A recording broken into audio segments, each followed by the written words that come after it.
WNBA reporter Pinpoints concerning Caitlin Clark reality after revealing offseason goals. If you think one injury is tough, try 5. Caitlin Clark never truly found her footing in 2025, battling setback after setback. It started with left leg tightness, followed by a left quad strain. Then, fate switched sides. A right groin injury effectively ended her season. Any remaining hope for a return was crushed by a severe left ankle sprain, which Clark described as one of the worst sprains of her career. As the offseason begins, her top priority is clear recovery above all else. "I think my main focus is really just getting my body healthy. Once we get back to 5-on-5, like just being able to test my body and make sure I know it's in a good spot where it's going to be able to hold up with everything that we think we've corrected or we think we've worked on to be able to know I'm in a really good spot there," Clark revealed. As she ramps up to full fitness, Clark will also need to work on her mid-range game to come back as a better player in 2026. It's her floater, one of the big things that I'm curious if we're going to see going forward more in Caitlin Clark's game in particular, because she is a player who, will you not see that kind of shot with the same frequency as we do with some of the other players in her current repertoire. So, that's definitely a potential area of improvement that I have my eye on as we look forward with her in particular, Ben Pickman pointed out on No Offseason, the Athletic Women's Basketball show.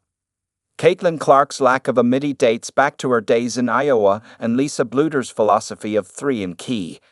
In her rookie WNBA season, Clark only had 8.05% of her total shot attempts from 3 to 10 feet, according to Basketball Reference. Her efficiency of 46.08% was decent, but the lack of volume raised red flags. 2025 was expected to be that test, but 13 games fell short of certifying the same.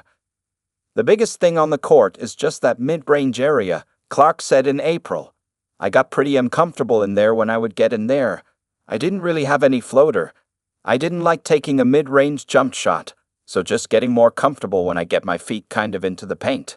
And honestly, trying to just add a floater to my game and finishing through contact and little things like that."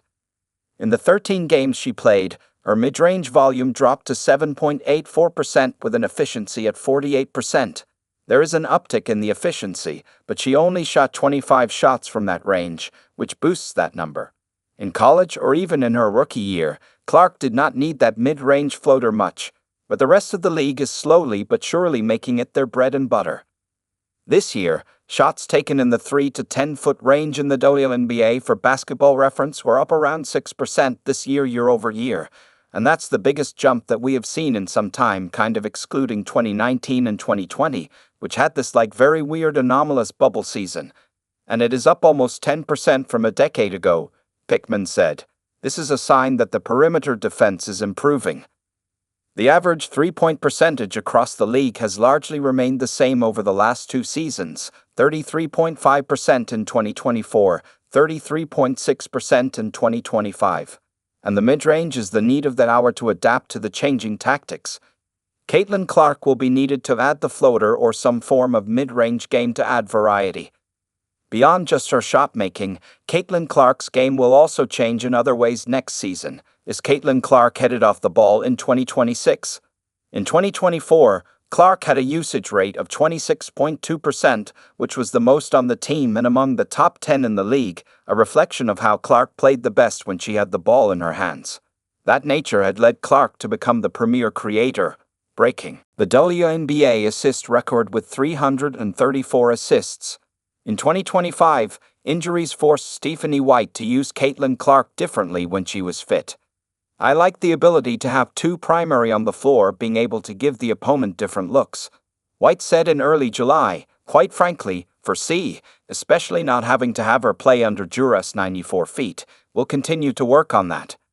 Clark's ball-heavy nature could have been a factor in the injuries, and in order to avoid further injuries, White tried to get Clark off the ball. But the experiment never really became a long-term tactic, courtesy of Clark's absence and extensive fan backlash. Clark's usage rate actually increased to 28.7% in 2025 with her small sample size of 13 games. However, going into 2026, That tactic looks like the best way to bring out the best out of their big three. In Clark's absence, Aliyah Boston and Kelsey Mitchell took strides in their game in 2025, especially with regard to their creativity. Boston went from 3.2 assists per game to 3.7, while Mitchell had 1.8 assists last year and 3.4 in 2025. Both were on the ball more as the usage rate for Boston increased to 21.5% from 19.9%, and Kelsey Mitchell touched 26.4% from 23.8%. More importantly, the team looked stagnant in their absence. White needed both to run their offense. White can take an improved Boston and Mitchell and add Clark more off the ball.